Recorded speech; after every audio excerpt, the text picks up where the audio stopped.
We're on the brink of massive changes. This week I'm going to talk about the UK government, though not about its financial management. There's a report from the World Meteorological Organization as more extreme weather events are reported. A new academic study warns that palm trees face extinction, while in Finland more and bigger buildings are being built from timber. On the energy front, the UAE is stepping up oil production. And is hydrogen the ideal clean solution for home heating, or will it be just too expensive? Hello, I'm Anthony Day, and this is your Sustainable Futures Report for Wednesday the 28th of September. Let me start by welcoming Nikki Ann Stanley, our newest patron. Hi Nikki Ann, many thanks for your support.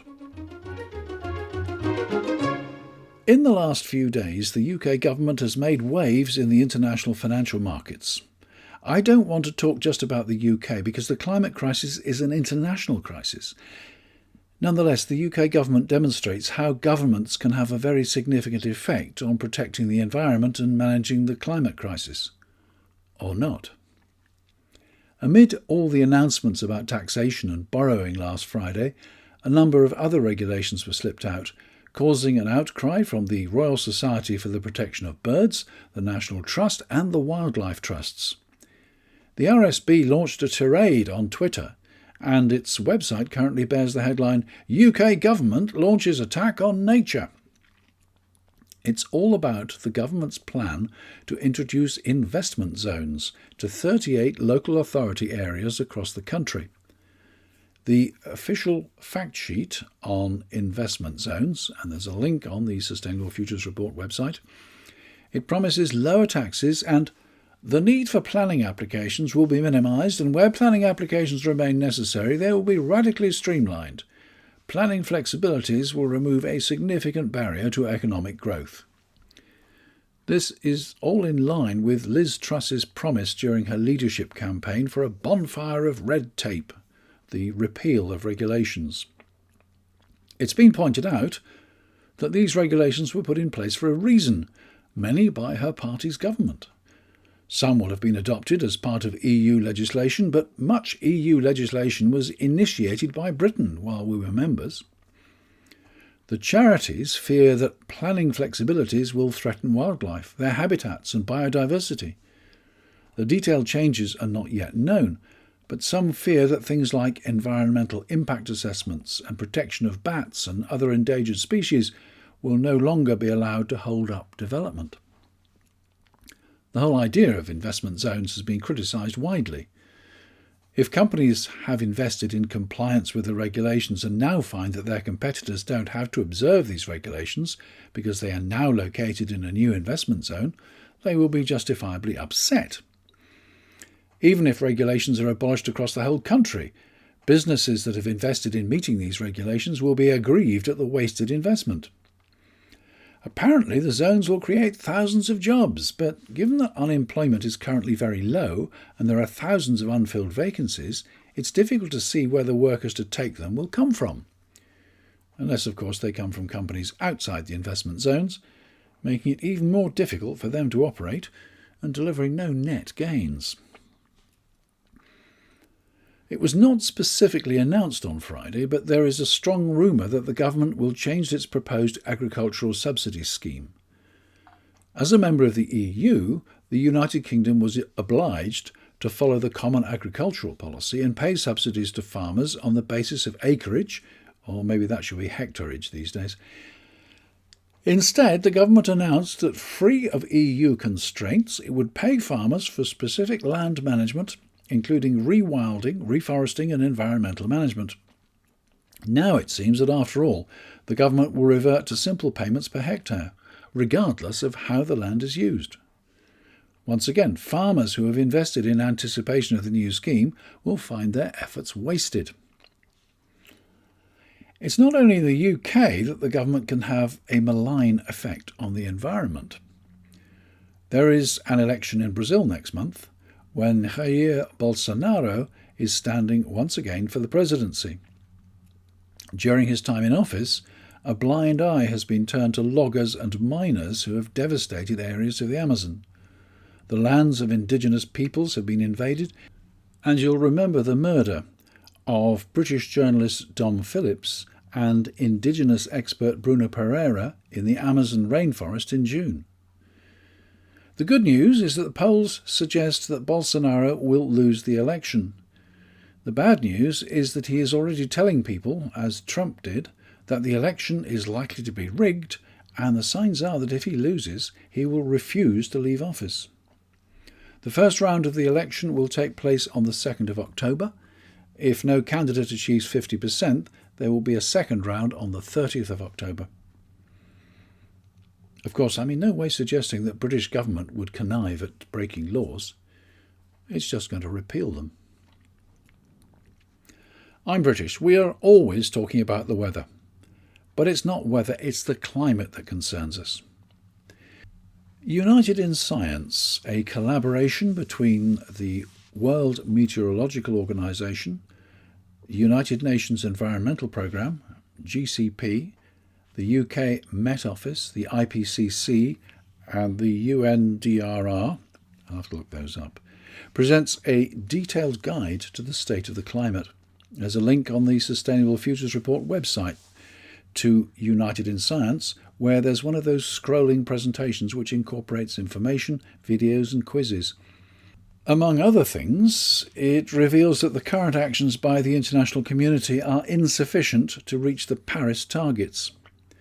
The annual rate of emissions in 2020 was higher than the 10-year average, and the drop in emissions during the period of COVID had a negligible effect. In any case, emissions levels went straight back to exceed 2019 levels straight afterwards. It says that in 2020 the proportion of CO2 in the atmosphere was 149% of the pre-industrial level. But I don't believe that. I think it was probably 149% in excess of the pre-industrial level. Either way, it's important. The comparable figure for methane was 262% and 123% for nitrous oxide. The World Meteorological Organization warns that as emissions rise, temperatures rise, and that leads to more extreme weather, including rainfall, ice melt, sea level rise, ocean acidification, and so on. At the same time, the warming climate endangers carbon sinks. We need, it says, more climate action now. It's worth having a look at this presentation to remind ourselves of the sheer range of the consequences of the climate crisis. The problem is that this is the message which we keep hearing, that the world is not doing enough. Governments are not doing enough. And as we've seen, some governments are clearly counterproductive.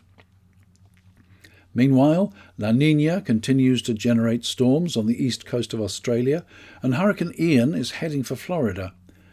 NASA has not had any success so far with launching its largest and heaviest rocket as part of its new moon exploration project.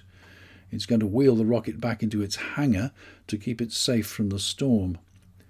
More success, though, with its plan to deflect an asteroid from a path which would lead it on a collision course with the Earth.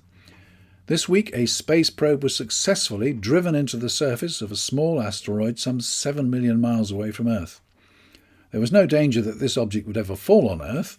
The purpose of the exercise was to show whether it would be possible, in fact, to deflect an asteroid.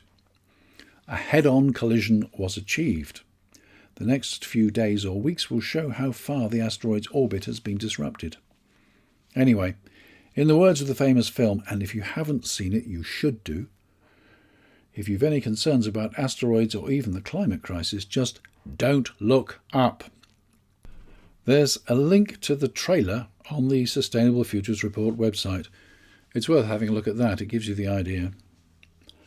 And in other news, palm trees. A new paper in the journal Nature reports how palm trees are in danger of becoming extinct. There are over 1,000 different species which are used for all sorts of purposes, from housing and roofing to building bridges. Some are grown for food, like date palms, and others for fuel. The researchers used artificial intelligence to predict where the trees were most likely to need protection, so that efforts could be prioritised. Meanwhile, an article from the BBC shows how more and larger houses are being built in Finland from timber. Construction can be quicker because it doesn't involve concrete and therefore there's no curing time during the construction process. Timber is also lighter, and CLT, cross-laminated timber, is strong, and in the event of a fire it can survive more heat and is less likely to collapse than concrete. Back in October, I reported on Mjøstanet in Norway, the tallest timber building in the world. It's an 18-storey mixed-use building featuring apartments, offices, a hotel and a restaurant, and has no steel framework. Building with timber is truly offsetting. The carbon locked within the wood is there for as long as the building lasts, and maybe longer if the timber is reused. Meanwhile, the trees that were cut down are replaced, sequestering still more carbon. And on the energy front. As oil prices surge, the United Arab Emirates are reported to be accelerating plans to raise oil production capacity to 5 million barrels per day, 5 years earlier than planned. Climate crisis? What climate crisis? Let's just make a quick buck. The MCS Charitable Foundation says, "Our vision is a world where everyone has access to affordable and reliable renewable energy and low-carbon technologies for the benefit of our environment, our communities and the general public. As a foundation, we work to increase public confidence, awareness and access to renewable energy and low-carbon solutions across the UK.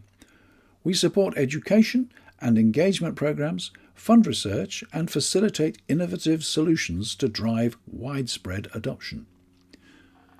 Not sure who they're backed by, although they are linked to the MCS company, which certifies the competence of installers of renewable systems and maintains a register of recommended suppliers. Anyway, they've just published a report with Cornwall Insight, a consultancy that's been in the news during the present turmoil in energy markets.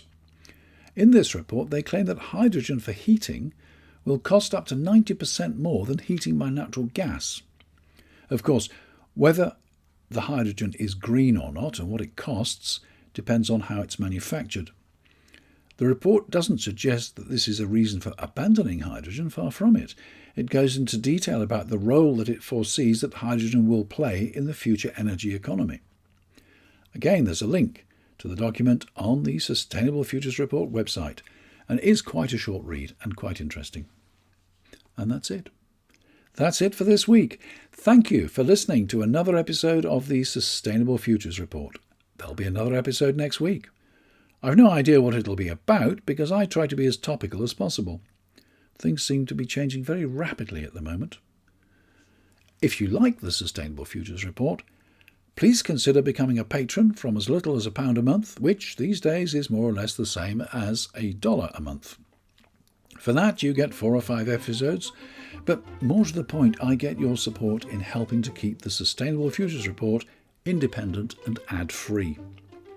I'm particularly grateful to Nikki Ann Stanley, our latest patron. Join her as one of our supporters by going to patreon.com/SFR. patreon.com/SFR. Thanks once again for listening. I've got lots of things lined up for future episodes. I'm Anthony Day. That was the Sustainable Futures Report. Until next time.